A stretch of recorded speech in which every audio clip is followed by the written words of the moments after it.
On Daf Nun Bet, Amud Bet, toward the bottom.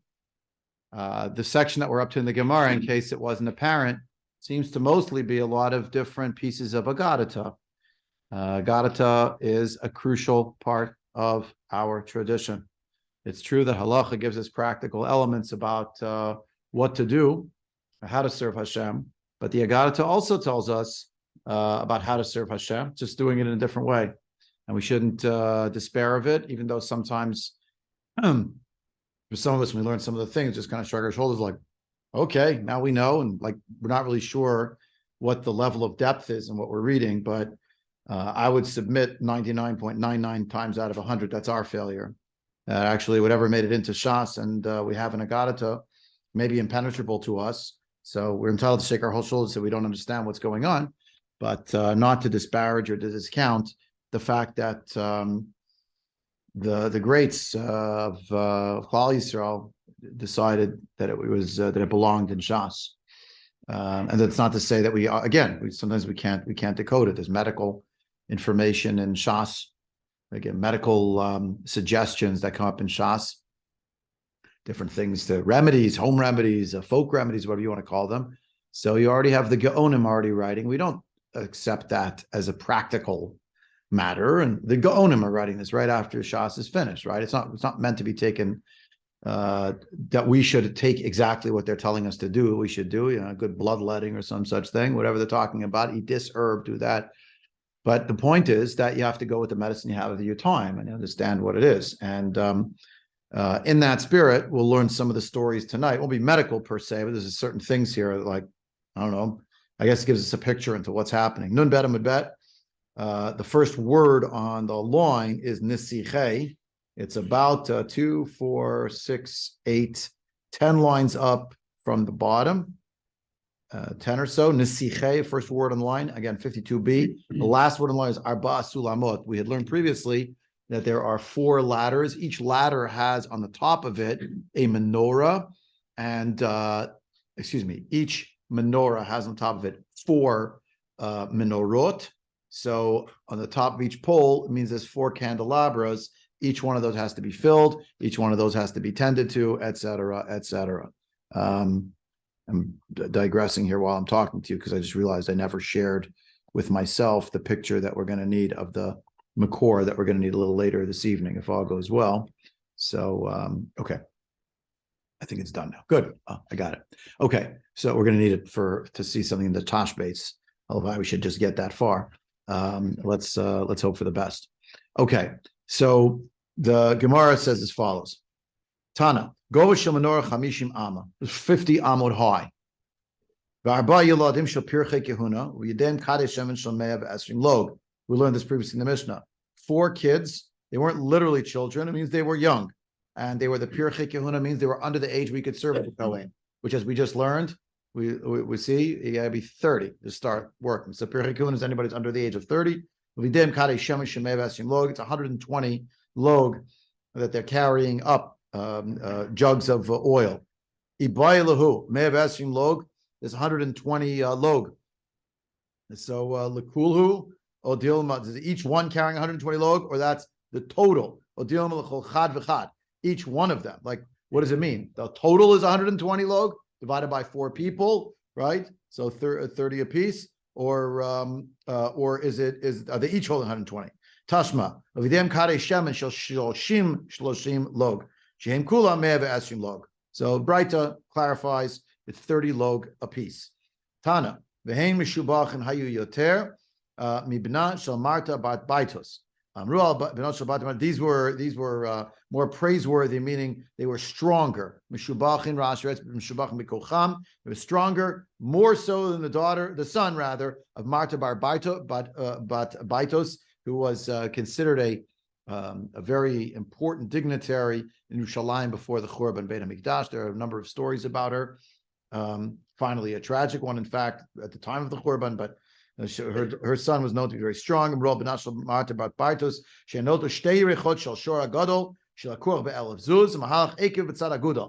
So he was so strong that he could take the 2 thighs of an ox that was shechted, that cost 1,000 zuz, meaning it was a very big ox, It was shachted in the Beit Mikdash. He was a Kohen. He would pick it up. One guy would pick them up, both up, and he could carry them up to the Mizbeach, heel to toe. Means that he was able to do it like in a fancy way. He wasn't trying to balance himself with the heavy load. He was able to do it even 1 foot in front of the other, particular way of walking. But his fellow Kohanim refused to allow him to continue to do that because of the principle, which is a halachic principle, Berov Am Hadrat Melech, when the multitude of the nation is the majesty of the king found. In other words, in that element. So, my mishubachim, ilam mishum yukra, hani akiri tfei, elahatam kevesh umuruba v'lozakif, hachasulamet v'zakif tuva. The Gemara finally says, okay, so what do you mean that these pirchei kahuna who are carrying the jugs of oil are somehow better than the son of Martha bar Baitus? Martha, yeah, Martha, that's her name. There it comes from. So how do you know they were, in what way they're more praiseworthy? So if you're going to say that the issue was how heavy it was that they're carrying, so he was carrying something that was actually heavier. Yeah, two yerechot apparently are heavier than the shloshim log, to each carry shloshim yog log. How much is it? I had looked this up for the shiur last week and I forgot how much a log is. No, but the art school doesn't have in the footnote an amount. How much is a log? No, you could Google it. You find out. You just Google what is a log. I had looked it up actually in liters and in gallons. I had the whole thing ready, and it's not the sheet that I brought. Yeah, that I forgot. 1 second. Yep. Between 16 and 21 ounces. Is a log? Yeah. 16 and what? And 21 ounces. Okay. Liquid measure equivalent of 6 eggs. So 30, that's a lot. So it's a pint. That's a pint, so it's 15 quarts, so that's 4 gallons. Yeah, I'd say an ox's thigh is heavier than 4 gallons. 4 gallons would be 32 pounds. Right. Yeah. Okay. Yeah, I guess 630 ounces is about 5 gallons. They're carrying it up what they were going to say is, yeah, but they carried it up a ladder straight up, and the son of Martha bar Bartos was going up a ramp. So navigate going up a ladder somehow, you're holding it with, I guess, one hand. It's how you're walking up a ladder straight up. What do you want to say, George? You want to ask a question? So Sorry. What did Pasuk? They didn't want him to do this because the Rav Am had just smell it, right? Yeah. So what is? I'm not sure I followed it. What they? The way that they would bring korbanot up to the mizbeach was they had umpteen people. Each one would carry a body part, and when it was a very large one, they might even have several people carry a body part. They would not allow one guy to carry some humongous piece. No, it was a greater honor to Hashem to do it in such a way that it was, which you don't have if one guy is running things. So they told him, listen, we can't let you do it. But it wasn't because he wasn't able to. Dafka, that was the point. He was able to do it. It's impressive. Impressive fact. Rabbi Google says a log is slightly more than half a liter. A log is slightly more than half a liter. 140 US gallon. Okay. There we go. Okay. Well, you had, so, okay. That's what was the approximate amounts. Anyway, whatever it is. I mean, again, so like you learn that Gemara and you say like, interesting, the halacha there. No, I guess it's meant to show how strong these people were, and the fact that these people were involved. And they're filling out a picture for you. I feel that you'll see it now. The Gemaras here, they are agadic in nature, to give you an appreciation for what the Simcha Beit Shueva entailed in this setup. We talked about mechitza, we talked about about the need for that. I had a whole excursus about the Yetzer Hara. Now it went back to the Mishnah in the next line. Oh, it's about how they lit the candle, the lights. And by the way, we're talking about the lights. Tana, next page. A woman would be able to, a woman would, the way the Gemara says, a woman would figure out, be able to sort. Yeah, thank you. The wheat kernels, to remove the chaff and pebbles, whatever. I'll take it out by the light that was shining. It was so bright from the the lights at the Simcha Beit Shoeva is shone into Yerushalayim. So if you look at Tosfot, they right away ask, B'Yerushalmi Parich, Heach Berer Ta'ika Me'ila, D'Shamanu P'tila Hayushal Hakdesh. So the Yerushalmi asks, wait, how is that possible? A woman was doing that. Isn't it a trespass? After all, the oil and the wicks belong to Hekdesh. She can't use it for personal use. So the Gemara there answers that anything has to do with seeing, smelling, that's not going to be things that there could be me'ila for. They say those of the kasha, the parakol shah, amrin Allah, me'ila, me'ilahu, deleka ha'isura ika. So wait a second. Okay, yeah, maybe it's not actually me'ila, it's not trespass on hekdesh. The Gemara does say, you know, there may not be me'ila. I read that poorly. Me'ilahu deleka, kama ha'isura ika. But there's certainly a prohibition still. So the Yesh Lomar Tosfot answer, no. De boreret lav davka el klomar haita yechola livror merov ora. And then she literally did it, but she could have done it. Okay. Lahavdol, when else are you not allowed to do something personal in front of the lights that are lit from something? That's with Hanukkah, right? Same thing. So is that because it's Me'ila? Certainly not. But the question is it a Bizui mitzvah that in front of it, you're counting your money, right? We had that discussion. And the Gemara was recoiling. You want to tell me that the Hanukkah have Kedusha? It's not Beit HaMikdash. It's not. Why is that even a question? Why would you think it's otherwise? The answer is because it was in the courtyard of the Beit HaMikdash. They lit these lights, and we've seen many, many parallels between the holiday of Sukkot and the holiday of Hanukkah, starting with oil. The oil harvest is Sukkot time through Hanukkah, and Hanukkah is the festival with oil. Lighting lights. Celebration. Yeah, 8 days. It just keeps going. There's many, many parallels. And another one is a woman would be boreret chitim. That's how much light there was. But by the way, Tos would say, well, she wasn't actually doing that. She could have, but she didn't really, because that would be a problem. That would be an isser, even though it's certainly not me'ila, because those lights are not part of hekdesh necessarily, since they're even if you want to argue they're not. What?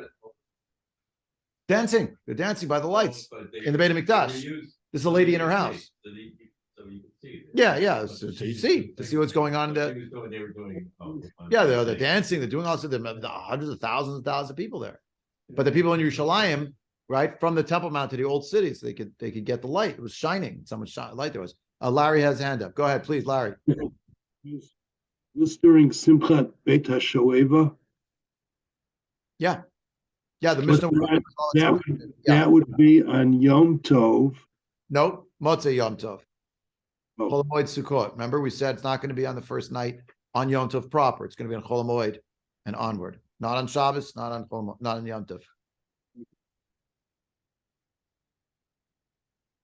Follow up, or was that clarifying? No, well, it's clarifying because otherwise she couldn't be borer on Yom Tov. Okay, yeah. That maybe it's for Shimush Miyadit or whatever, but you're right. But page 50a, Nun Amid Aleph, that was the Mishnah. Chal Chamisha V'Shisha, sometimes 6 days. The Chalil is the main instrument, either because it's the loudest or because it starts things off, right? It's the Simcha Beit Shoeva. Yeah. Chalil Chamisha V'Shisha Zeu Chal Shal Beit Shoeva. Shem Dochel Shabbat V'Lo Yom Tov, because Simcha Beit Shoeva would not overtake that. But the point is that the woman's using the light. The post would say he's not actually using it. She could have been using it. There were some achronim, I believe, who did claim that no, she was using it. The light has no kedusha. It's not in the place of the mikdash, and its function was not exclusively for environment. It was for simcha that they wanted it to be there. So there are those who argue on Tosa. I think there's other rishonim actually, not an achron, because I wouldn't be able to argue really against it. But this is interesting. And then we get to the celebration itself. The moonlight wasn't enough. Right, moonlight would not have been enough, even though it's the middle of the month. Right. This is extra light. Right. So second line, Chasidim v'anshe Maaseh, the pious people and people of renown. Right. Back in the day at Simcha Beit Shoeva, not every single person who came to the mikdash danced. Only the people who were on very high stature spiritually danced. Everyone else was watching them dance. Right. So in Ya'ari's book, there's a very long book called like Toldot Simchat Torah. So like Toldot Chag Simchat Torah. He gives you the history of Simchas Torah. And one of the claims that he engages in that book, Avram Ya'ari, is the claim that Simchas Torah is a Simchat Beit Shoeva for every man. Everyone can participate. And then it comes up much later in Jewish history than this. It's like doesn't appear till many centuries later, before the Middle Ages, but late, not in the time of the Gemara even. That's why it doesn't mention Simchas Torah. And it develops as, well, we can't have Simchas Beit Shoeva in the Beis Mikdash. Let's go to Shul, we'll daven with the Torah. So that's what we have. We don't have the Shechina in the same way, but we have something. I mean, we have the Shechina in the Shul, but it's not the Shechina of the Mikdash, the Makom Mikdash. So it's an extension. So here the Chasim V'Anshe Ma'aseh Torah Banan Yesh Men Omrim Ashrei Yaldutenu Shelo Baisa Et Ziknutenu Elu Chasidim V'Anshe Ma'aseh. So there are some people who would come to this, and they would announce proudly, praiseworthy or fortunate is our childhood, which did not shame our old age. Meaning we did this, we were like this always. Kedoshim mi betan, you could say. Kol chasid have a chasid meikaro, says Rashi. Shlo baisha, shlo avarnu avera b'yaldutin levayishet ziknutenu. So I would argue this means very stable people. They didn't have a process of development to become Bali Tshuva. They were that way the whole time. Those are the people we're talking about, the Chassidim Anshe Maaseh. But Yesh Mehen Omri, but there were those, not maybe not the Chassidim, but the Anshe Maaseh. What did they say? Ashrei Ziknutenu shekapra et yaldutenu elu Bali Tshuva. Some would say, right? So sorry, let me get that wrong. The Chassidim Anshe Maaseh would say that fortunate is our childhood, that it didn't shame our older years, meaning we've been consistent throughout. Those are Chasidim and Anshe Maaseh. Who are the Bali Tshuva? The people who say, fortunate is our old age that atones for our childhood, a reckless childhood, a wanted childhood, whatever it is. Elu ve'elu omrim, ashrei mi shelo chata, u'mi shechata yashuv v'yimcholo. So they would announce, fortunate or happy is the one who did not sin, and one who sinned should do tshuva, and they will be forgiven. In other words, this is Sukkot. It's a few days into Sukkot. So they're giving a message of hope to the people who come. It's right after Yom Kippur, but it's also Rishon Laminin Avonot already from the first day of Sukkot. So says the Medrash that there's people fressing and I don't know what, having meals and socializing. Yeah, things happen. So they said, okay, so happy is the one who didn't sin, but one who did sin can make it right, can fix it, if you will, can come back. Okay. So are these self-appointed people, or it seems that they were recognized as such? It's a good question. It seems to be that these were recognized by whom? By the community. Yeah, I don't know how they got the status. It's not clear. Not clear. I was just glancing down here while I'm talking to you because the Rambam in Perek Chet Halacha Yudalid says mitzvah laharba b'simcha zu v'lo hayu osin ota amei haaretz v'chol misha yirtzeh. It wasn't for the ignoramuses and anyone who wanted. Ella, and here's his list: Gedolei Chachmei Yisrael, v'Rosh HaYeshivot, v'Sanhedrin, v'Chasidim, v'Azkenim, v'Anshe Maaseh. So all these people. I don't think I have to translate. Chachmei Yisrael, the sages, right? Rosh HaYeshiva, you got it. Sanhedrin is the Sanhedrin. The Chasidim and the Zakenim and the Anshe Maaseh we just read. Shahayu Merakdin, Umesapkin, Umenagnin, Umesamchin, B'Mikdash B'mei Chag Sukkot.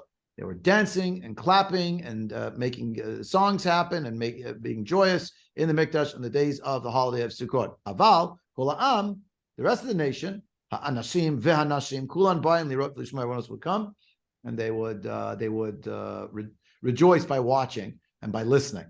The Rambam goes on to discuss the fact that one is still meant to have Simcha and Yom Tov, and to, in a certain way, I would suggest take a page from this Simcha. I'm skipping this Rambam now because we may get back to it, but I want to make a little more headway in the Gemara if that's okay. So the things to see. Question? No, keep on. Okay. Thank you. So the next part of the Gemara is rather challenging. So Rashi and Tosafot will square off on it. May get us closer to understanding what's happening. Alternatively, we will not understand it. The one thing I could say, well, that's pretty obvious, right? But the one thing I'd say as a preamble to this is there's a lot of writing on this next line, and if you're understanding the level of pshat, something's wrong. So she just realized, because Hillel Hazaken was Davka, known for his humility, not his hubris. It was one of his hallmark elements, his humility. So that makes this next statement very striking. Tanya, Amar Alav Hillel Hazaken Shaya Samech B'Simcha Shoeva Amar. So Hillel Hazaken, when he was rejoicing at the Simcha Shoeva, he would say, Amar Kain, he would say the following: Im Anikan Hakol Kan, Vim Enikan Mikan. If I'm here, everybody's here. If I'm not here, then who's here? I mean, yes, if you're not there, then you're not there. What do you mean, who's there? On the face of it, it sounds like it's a pretty big statement. If I'm here, we have a good simcha. But if I'm not in this place, then who's really here? Rashi, second to last of the wide lines. Did you address on this one yet? I did. I've spoken about it, but I don't want to go down that road because then it becomes even more homiletic. There's so much over here in this. I'm telling you, it's Rashi, Tosaf, but in the world of Chassidut, there's a lot going on. Quotes from different sources that Chassidut opened up for us to understand it in a deeper way. Anyway, Imani Khan, Hakol Khan, Rashi, Doresh Hayal Rabim, Shal Yachtu Bishmo Shel HaKadosh Baruch Hu. Imani Khan, Hakol Khan, Kol Zman Sha'ani, Chafetz, B'bayit Hazeh, U'Shchinati Shruya Bo, Yehei Kvodo Kayam, V'yavo Hakol Khan.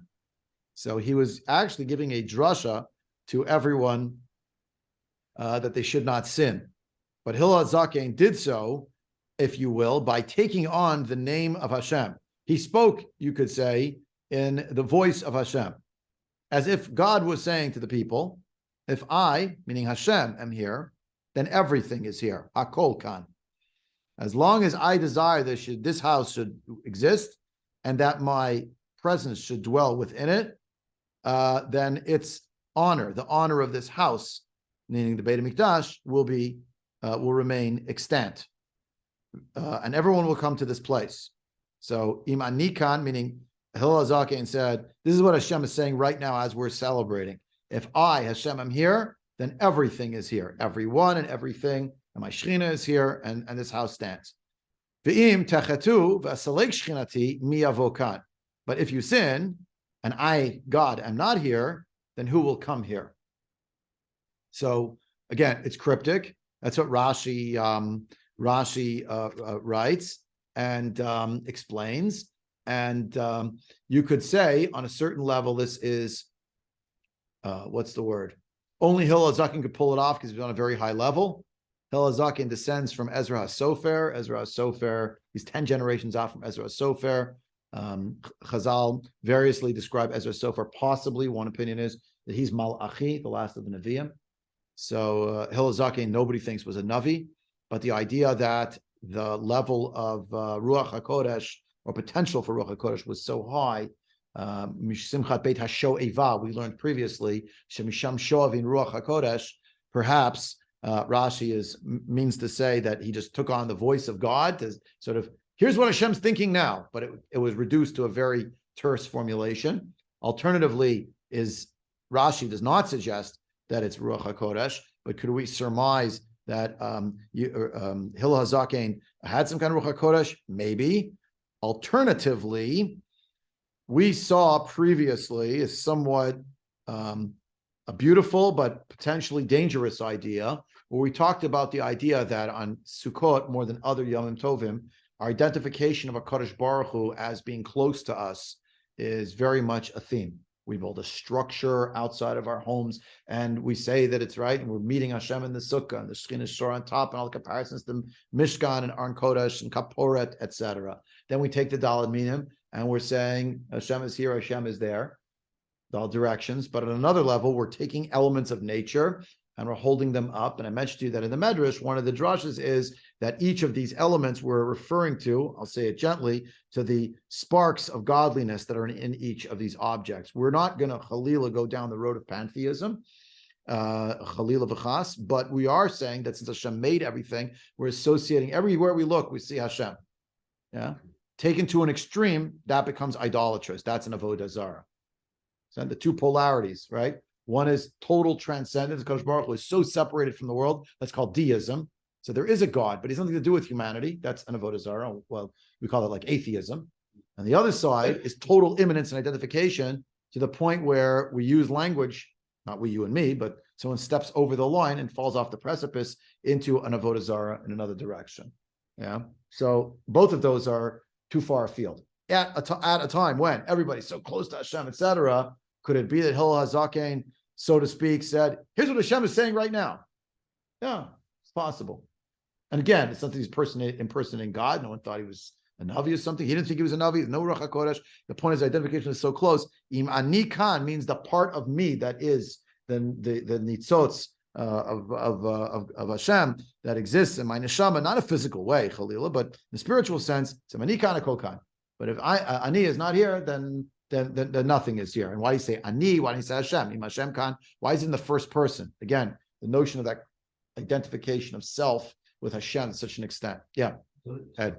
Schneisel tends to do the shot and puts his own little thing. So what he said is, in other words, one must consider himself as the one upon who is incumbent to fulfill obligations, and must not rely on others to do so. Very nice. He's saying that as this is the way we shall look at it, not in God's words. Nice, not God's perspective, but our perspective. Yeah. It's it's good. It's good.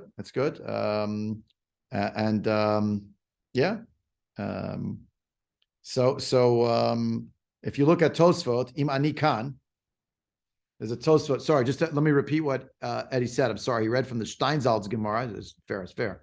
From the Steinsaltz Gemara, and the Steinsaltz Gemara makes the point that that a person, instead of viewing it as anyone, let's say, taking on the voice of HaKadosh Baruch Hu, you should view it instead as a sense of every individual feels a responsibility is the word? Incumbent upon every individual that they feel a certain sense of responsibility to do things. So we have to take it as it's on us. Yeah.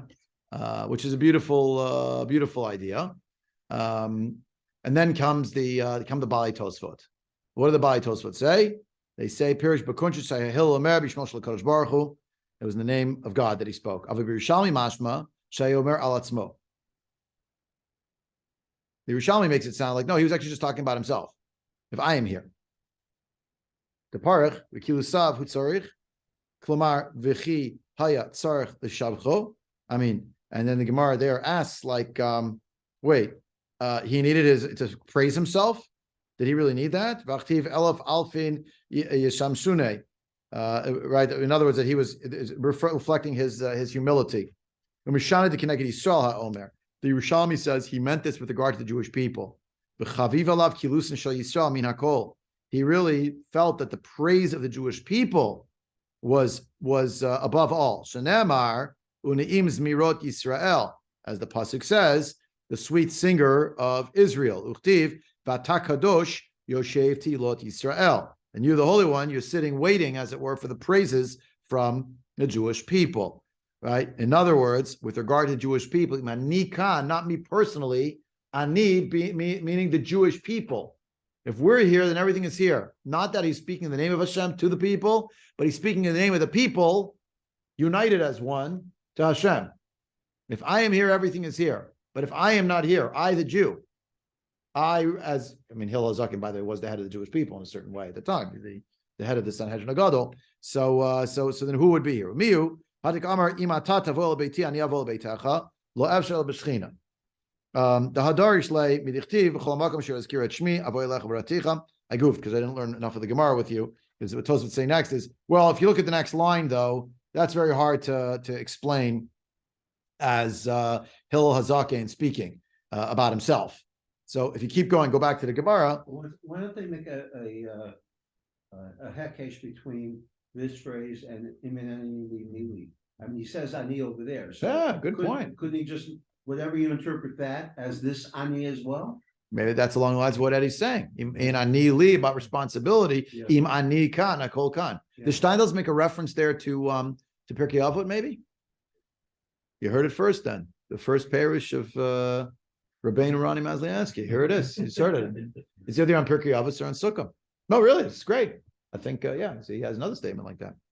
The problem is he has another statement which clouds these possibilities, which is Hu haya Omer came. He said the following as well, right? Lamakom shani ohev shamra. I'm back in the Gemara. What is it? Whatever. The 10 lines or so down in the Gemara, narrow lines, right?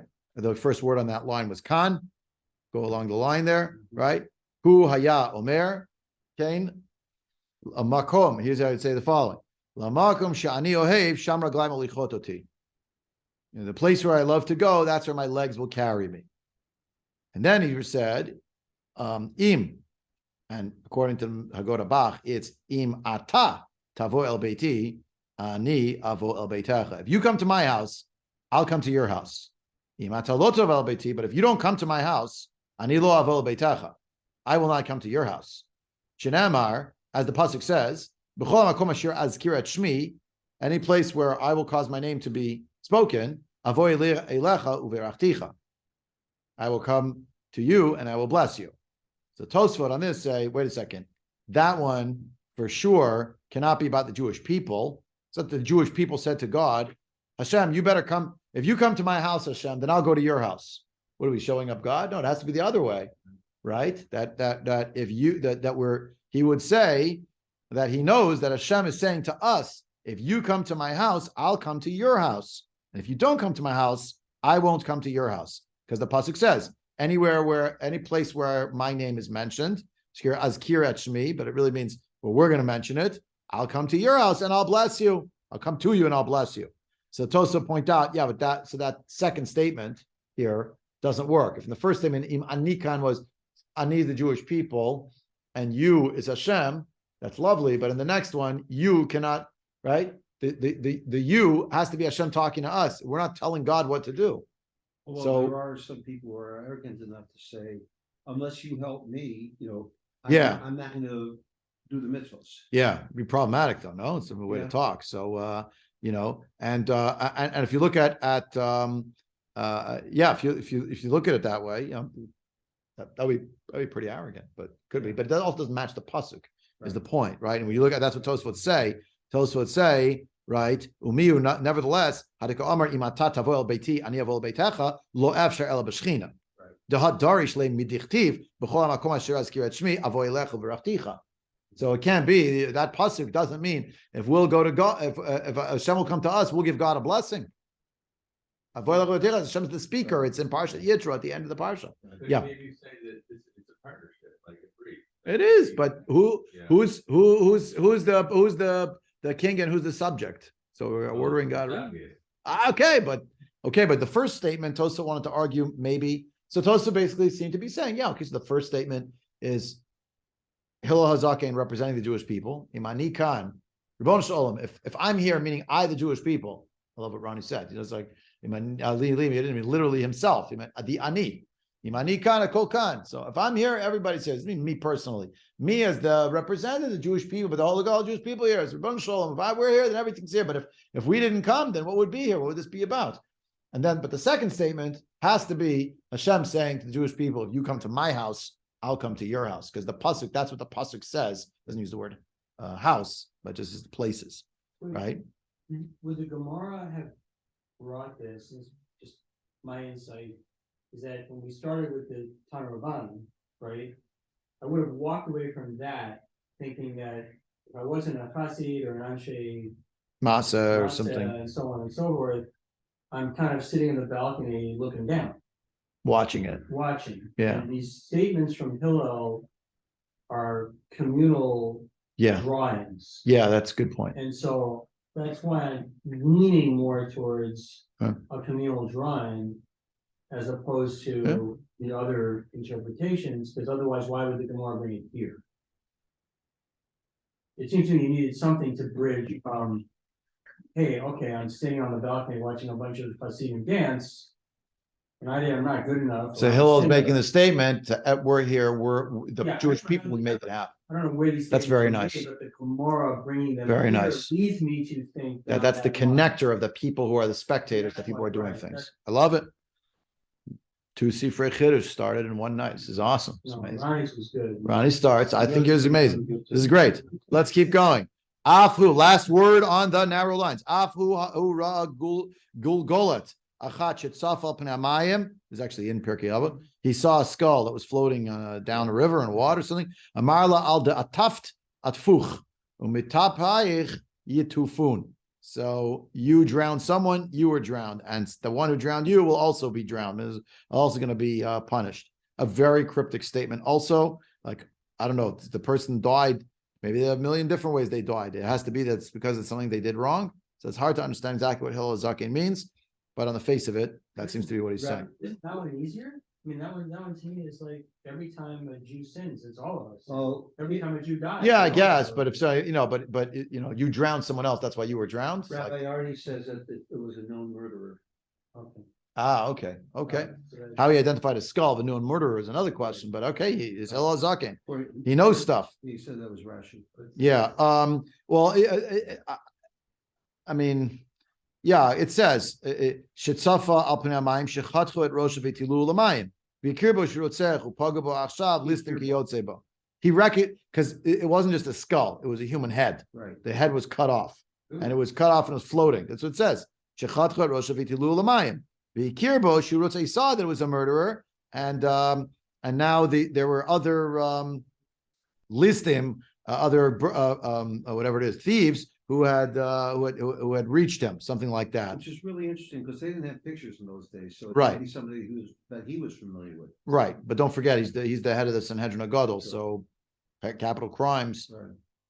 possibly, maybe even likely came to him. Didn't have to; they could have gone to Sanhedrin Ketana, but so Ashitsafta Google Shalachim Atfuch Atfuch Etzifucha Acherim Achshav. You were drowned, like you're getting your payback, basically. Mhm. So don't think you got away with it, kind of thing.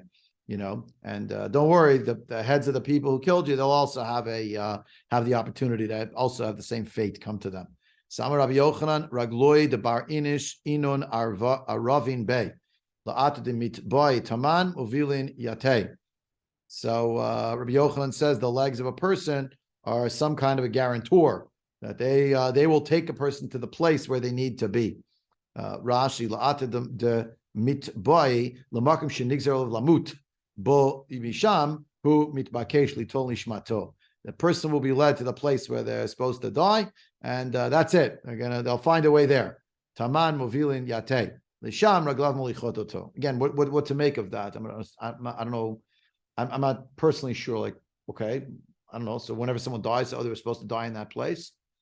They're Where's the saying begin and that- end? That he's going to wind up going to where he deserves. I understand. And there's upstairs or downstairs. yeah, okay, but well, hold on. That's actually Bahai Alma. Le'malkam shenigzer of lamut bo misham hu mitbakesh litol nishmato. That's where his soul will be taken from him. The pshat of the Gemara, it's not about Shamayim and Gehenim over here. It's about leaving the world. And the next story bears it out, which is a very, very strange story. Where he is meant to die. Yeah, Okay. so there's a strange story. I frankly don't understand it. I'm happy to read the words with you so we could say we read every word of the We've got Masechta, 4 but minutes. I'm gonna make it happen because I want to get through the story because I don't have to deal with it next week. Or on Sukkot, actually. We're gonna have a Shavuos Sukkot. On Shavuot, God willing, we'll have a shir on the second day. Everyone's invited. We'll talk about we'll keep going to the Gemara a little bit, see Tosfot. I guess we'll get to the Tashbates, hopefully, and we'll see the Rambam also. So we'll have something on Matan Torah, on Tefillah, and on Simcha. Something like that. Maybe a little earlier, actually. I'm not sure. I'm supposed to try. All right, I'll tell you after.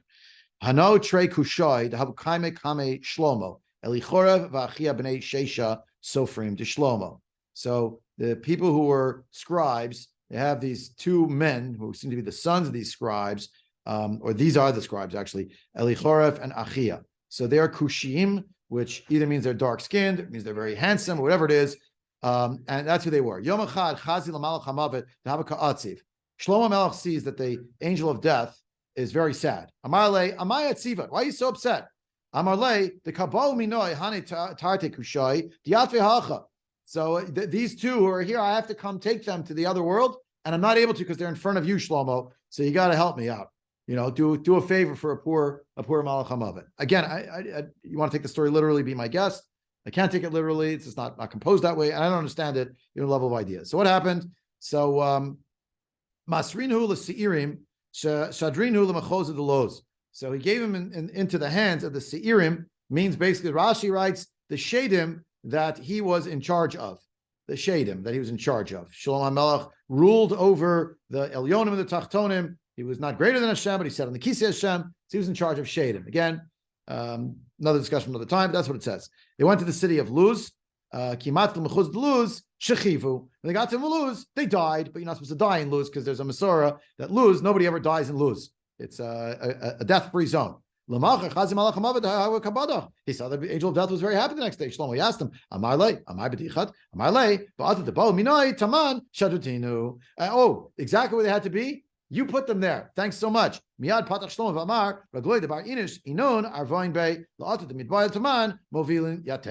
So that's exactly the same line as Rabbi Yochanan, but according to this bright that was spoken originally by Shlomo HaMelech, and even though he sent them with the Shadim, who he controls, who couldn't have do anything bad to these two people, he was sent to Luz as a city of refuge, just at the edge of the city. That's what the Malach HaMavet got them. Thank you so much to the Malach HaMavet. That's exactly what they had to be. You fell into my trap. Ani lamivin. We'll do this another time, but that's what we're up to. We'll begin on Yom Tov, God willing. We'll see more about the Simchat Beit Shoeva, apropos Simchat Yom Tov, even though it's not the right Yom Tov, but it's still learning Gemara. We'll pick it up then. We got to run because we have the Mincha coming upon us in just 2 minutes' time. Ad Kan for tonight.